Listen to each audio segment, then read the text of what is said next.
In just a few hours' time, the polls open and Iranians will finally have their say. John Lyon, BBC News, Tehran. Iranian citizens living outside the country are also eligible to vote tomorrow, and millions of them will. Here in the US, some 60,000 Iranians are expected to cast their ballots in the hotly contested race. So a miniature version of the intense campaign has been playing out here from coast to coast. Bahman Karbasi from the BBC's Persian service has been covering it.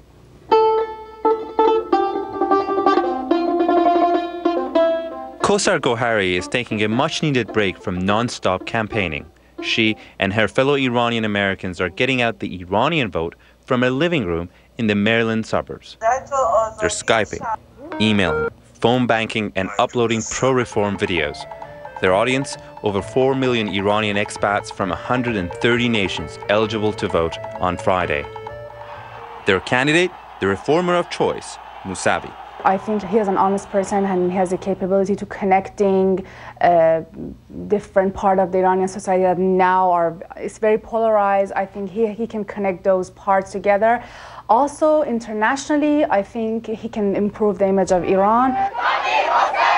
The unprecedented excitement on Iran's streets, spearheaded by Gohari's cohorts, has changed the dynamic in the United States. In elections 4 years ago, Iranian Americans were discouraged from voting. This time around, I'm not seeing any signs of that at all. On the contrary, you're seeing Iranian Americans organizing and doing videos on YouTube, encouraging other Iranian Americans to go and vote. But in Persian markets and meeting places across the U.S., you still find mixed feelings towards the elections, something their vote would be a waste. I don't vote because I don't believe them, because they follow the same policy. In fact, only 10% of Iranians in the U.S. are likely to vote at one of the country's 30 polling stations.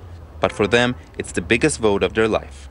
It's a great opportunity, you know. I work, everything I do is related to Iran. I study Persian studies, I make Persian t-shirts, I teach Persian. I mean, everything I do is related to Iran, and obviously the politics are really important to me. Younger Iranian Americans are anxious to turn the page on a past they don't understand. It's a past that stands still at the former Iranian embassy in Washington, closed since the hostage crisis in 1980. The tension between the two countries also has been frozen in time. The irony of the fierce debate that is taking place here in America and in the streets of Tehran is that Ahmadinejad and his chief rival, Mousavi, both want to improve relations with the United States.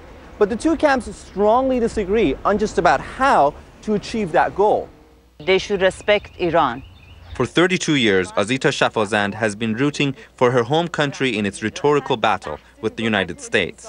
An engineer and an activist, Shafazand says Ahmadinejad's bullying nature has helped, not hurt, her country's geopolitical stature. She'll vote for him again. His government defends the Iranian right to have a nuclear power plant, nuclear policy. I think that's good enough to support him. At suburban campaign headquarters, the thought of an Ahmadinejad victory is too hard to stomach. They have one more all-nighter to change Iran. Bahman Karbasi, BBC News, Washington. And now for an update on the war in Afghanistan. Today, General David